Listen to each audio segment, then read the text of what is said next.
Hello everyone, and welcome back to our channel, The Crumbs in the Philippines. We appreciate you dropping by today and spending a little time with us here as we put out yet another video on retired life in the Philippines. And if you're new to the channel, please consider subscribing if you enjoy this type of content or you find it informative in any way. And we try to put out as many videos as we can that make the moving experience and getting settled in the Philippines as easy as possible for others like us that are just either tired of living in the rat race in the West or just can't deal with the ever-increasing cost of living on a retired pension. If you're interested in those kind of things, please just consider subscribing and like the video so we can push it out to as many people as possible through the YouTube algorithm. As always, guys, you folks that watch our videos on a routine basis, we sincerely appreciate you. We appreciate the comments and questions. And with that being said, we'll move on to today's topic, which is how much do I really need to retire and live comfortably in the Philippines? This is one of the most searched topics on the internet regarding cost of living in a foreign country. YouTube especially, it's the number one search item for people that are looking for information about moving to the Philippines after they retire as a possible destination to beat that high cost of living for, in my case, it was the United States. And it was the driving factor that led me to choose the Philippines as my retirement destination. So today we have a unique way of looking at the cost of living in the Philippines, and I think it's going to give you a much broader sense of understanding on what is possible as far as moving to the Philippines and living on a retirement pension. And is it possible to do it on just Social Security and all of those things? Just a few disclaimers up front. I don't claim to be an expert, and I'm not trying to advise anyone to come here and live on a shoestring budget. But what I can tell you is that from my own experience, and I've been here going on 3 years now, is that it costs considerably less to live a comfortable life here in the Philippines than it would for me in even some of the lower cost areas of the United States in the Southeast or in the Midwest that I probably would have ended up settling in should I decide to stay there. But the cost just was way more than I could handle. I'd barely be able to scrape by if I could do it at all. So that was the driving factor that led me to look abroad for a place to retire where I could live comfortably with my retirement pensions. So today I took a survey of 12 different expats that I've come across here in the Lipa City, Batangas area, and I asked them a series of questions, a little questionnaire, and all I did was ask them, how much do you pay for housing? How much is your average electric bill? How much is your water, your gas, your food, health care, all of those things. Now, whenever I provide these numbers, I didn't ask, for example, what type of a house do you live in? Is it an apartment? Is it a 4-bedroom house with a swimming pool, or anything like that? These are just the raw numbers. And the way that I'm going to present these today is, first I'm going to show you the extreme high value levels out of all the 12 respondents that I got numbers from, including myself, and put those in a list to show you the high-end numbers in every category. And then I'm going to show you the low-end numbers on the list. And you're going to be shocked whenever you see that whenever you add all of the low-end numbers up, what the actual total cost of living would be if I managed to hit the low end in every category. But just to be straightforward, the person that had the highest housing cost did not necessarily have the highest food cost, the highest healthcare cost, or anything like that. I just took the highest number from all of the 13 numbers, and that was the number that I chose. And I did that in every category. And then, of course, I did an average of all of the numbers, and I'll put those out there as well near the end of the video. I'll try to run through these as quickly as possible. I'm using the average exchange rate that I experienced here in Lipa City over the past 12 months, which is 56 pesos to the dollar. We're currently at 55.46 today, and it's been really good since I've been in the Philippines. We've been above $50 to the peso, or 50 pesos to the dollar, the entire time. And the last year we've been above 55 pesos, and that's pretty comforting to know if you're living on a fixed income. So let's just get right into it. The very first category will be the high-end numbers. Remember, these are the highest numbers that I got from all of the respondents, and I threw out some outliers. Like I had one gentleman that was married and his wife had 3 kids, and they lived in a 5-bedroom house with a swimming pool, and their rent was 100,000 pesos per month.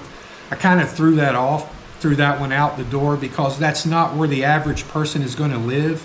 And that number would skew the average values a little bit to the high side, and that's not the purpose of the video. And as well, in some of the categories, I had people report that they have no cost in that area whatsoever, and I'll bring that up as we go through. So we'll get through this quickly and try to stick around to the end and see what these average numbers are. And remember that you can mix and match these numbers and kind of figure out what your own lifestyle, your own needs and wants and desires are. And using these numbers, you could probably construct a pretty accurate budget of what it would cost you to live in this area. Okay? So we'll go right down the list. I didn't do any conversions from pesos to dollars for each category, but I did do it at the total at the end, as you'll see, okay? So just bear with me. I've got my computer screen over here to the left. I hope I can read the numbers without my reading glasses. But here are the high numbers, okay? We'll start with housing. It's 50,000 pesos per month.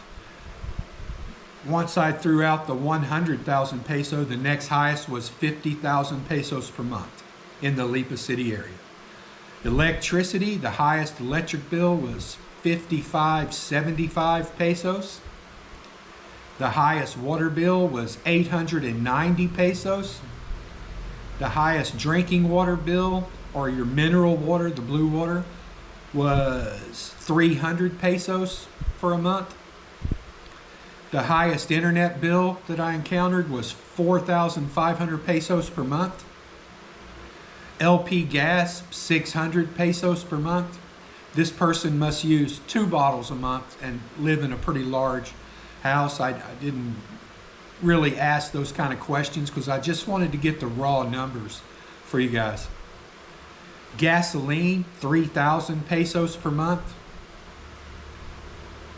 Food, 35,000 pesos per month. Remember, these are the highest numbers that I got from 13 people living in the area. Restaurant bill, 8,500 pesos per month. Entertainment, 5,000 pesos per month. Vices, which alcohol, tobacco, those kind of things. If you go to nightclubs and you're into that kind of stuff, 6,000 pesos per month. Visa costs, 1,100 pesos per month was the high number. Healthcare, 10,500 pesos per month was the high number. I didn't ask what type of healthcare that was. That's outside of the scope of this video. But we do have a video that talks about healthcare costs, and mine in particular, and all of the options that are available to expats. And I'm going to throw a link in the description box. And also, hopefully I'll try to put an in-video link up above up here that you can click if you're interested in healthcare in the Philippines, what's available to you. So that total for the high end was 130,965 pesos. or $2,338 per month. To be honest with you, if you have that kind of money to spend on a monthly basis, you can live like a king anywhere in the Philippines, except maybe in Makati or BCG in the financial district in Manila, where costs are pretty high for housing. But that's a pretty high budget. But remember, this was not one person's exact budget that I have. It was just the highest value for each topic across 13 people. Okay? So next, let's talk about the low end. Okay? I threw out two numbers of zero where people, at least they reported that they had zero housing costs. And one day that'll be me as well here in a few years. But our low number was 3,500 pesos. Electricity, 900 pesos. That's a pretty decent electric bill. Drinking water, 180 pesos. I'm sorry, water bill. That's the water bill, 180 pesos.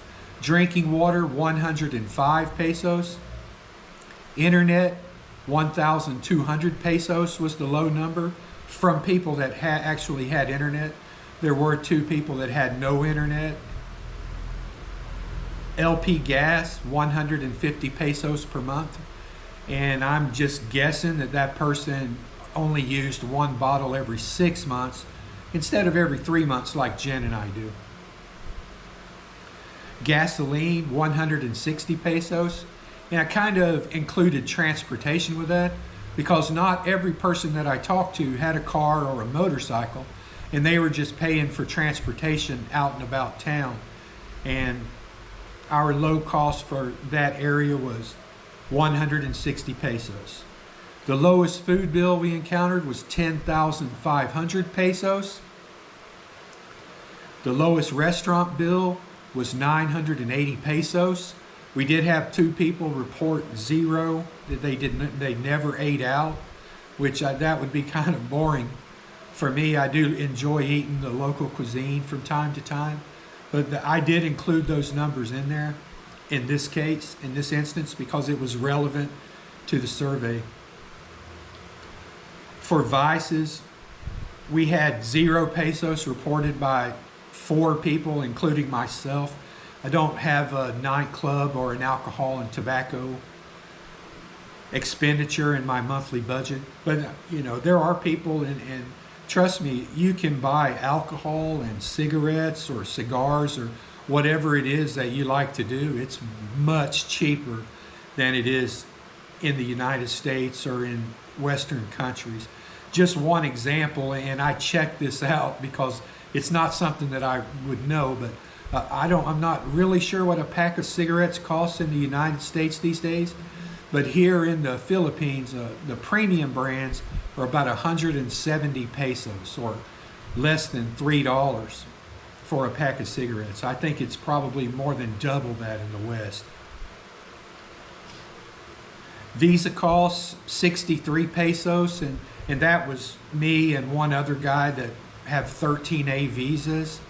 And we just averaged our 5-year ACR I-card plus our annual registration and then divided it by the appropriate number to get an average monthly cost, which is 63 pesos. Healthcare, we had 4 people report no healthcare costs. I didn't ask whether it was because they had no insurance or anything, but I would be kind of leery about trying to make it here with no plan as far as healthcare is concerned. You're going to need at least a pretty substantial amount of savings or a high limit credit card or something that you can depend on should you have an accident or develop some type of a chronic condition that you need treated right away and you're just not able to go back to your home country to get it taken care of. But having a solid healthcare plan is pretty crucial for people that are retirement age, like myself and most of my viewers. So try to have yourself a good plan. And like I said, there's a link to a video where we go in detail talking about healthcare costs previously, and you can reference back to that if you like, or just do another search and get someone else's take on it.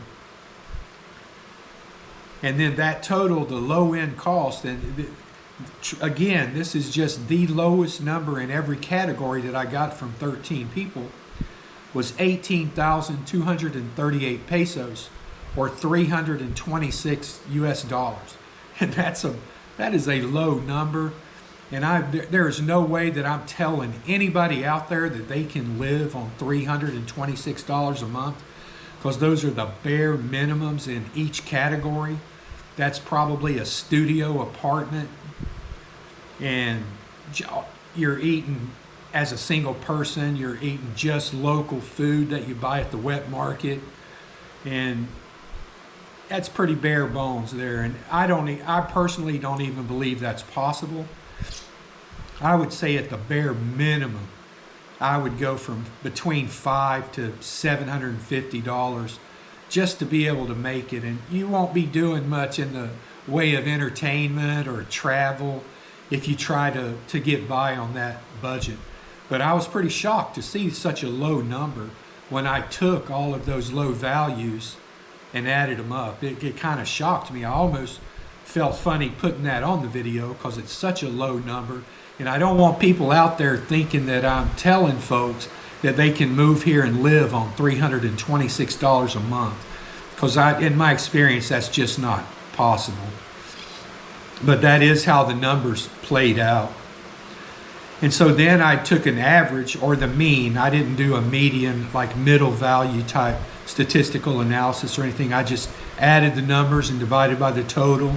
And so my average costs that I came out with were housing, 16,000 pesos, electricity, 2,800 pesos, water, 300 pesos per month, drinking water, 180 pesos per month, internet, 1,500 pesos per month, LP gas, 300 pesos per month, gasoline, 950 pesos per month.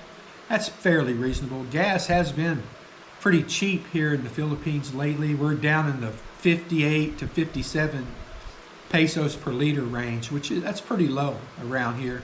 I know Jen and I average between 700 to 900 a month, depending on how much driving we do. Food, the average was 20,000 pesos per month. Restaurants, 2,800 pesos per month average. Entertainment, 1,500 pesos per month. Vices, 2,500 pesos per month was the average. Visa costs average monthly, 550 pesos per month. Healthcare, the average, 3,800 pesos per month, which gave us an average total of 53,180 pesos, or $950 per month, which is a fairly reasonable value. At least here in the Lipa City area, you could live comfortably on 950 pesos per month. You could find housing even below the average cost of 16,000. It's available, and it's decent housing for less than 16,000 as well. And some people will eat less than $20,000 in food every month. I know Jen and I are consistently less than 20,000. We're usually between 17 and 18,000 every month for our food. Restaurant costs, you could eat out less if you wanted, or if you had no vices, that's another place where you could save money. But just realize, take a look at all of these numbers, and I'm going to put like a little chart at the end that shows all of the numbers side by side, so you could kind of look at the categories and mix and match these numbers and figure out what your own personal preferences are, and what your needs are, and if whether or not you're going to give your wife or girlfriend a monthly allowance to give to their family. Those kind of things are a little more personal, and I don't include that in here just out of respect for family members. And I know for me personally, that's a very small fraction of my monthly budget. We do provide a little bit of help every month to family members, but I'm not going to even give any type of a quantity on that. But each person knows how much they need in that category, and you could adjust your budget outlook, or what your projected budget might be. You could adjust it by that amount as needed. But anyway, guys, as you can see, the Philippines continues to be a very desired location among expats that are looking for a cheap place to live, an alternative lifestyle that may be a little bit less stressful. I know it is for me. It's way less stressful than living in the United States. I'm very comfortable here. It's a great place to live. Now, I mean, after I've been here 5, 8, 10 years, will my opinion change? It very well could, and I might want to come up with a different plan, or relocate, or try something new. I still feel fairly young at 62 years old, and still able to make those kind of decisions. But one thing that I want to point out to, and I've had several people ask me in questions, is do they think that it's too late for them to make a move like that if they're 75 or 78 or 80 years old? And I mean, it's really a matter of personal choice and what your circumstances are regarding your health, and what your goals are, and what would you like to accomplish with the rest of your life, and what are your health care needs? Do you need to be close to the Western medicine and medications, and all of those things are things that you have to consider, and I considered all of those things when I made my decision to leave the United States. And it was a no-brainer for me. I've been in relatively good health. I'm very grateful for that, and I've been very blessed. I don't have to take any medications on a routine basis. That's another plus. I don't have any vices, as far as I don't have any alcohol or tobacco that I need, or any of those things like that. Just not something that we have included in our budget.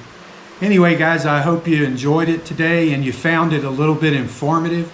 As always, we really appreciate you joining us, and from the bottom of our hearts, we say thank you for just helping us enjoy our hobby that we have here of making YouTube videos. It really makes it worthwhile to know that some people can get some type of benefit from the videos. And at the end of the day, that's really what our main focus is trying to help others that might be struggling to make a decision, or feel a little bit of trepidation about, do I really think that I can make this kind of a life-changing move at this stage in my life? And hopefully that kind of calms down some of the angst that you might feel, and at least that's what we hope anyway. As always, guys, thank you so very much. Stay happy, stay healthy, enjoy your lives. It's way too short to take anything for granted. And we'll see you next time. Take care.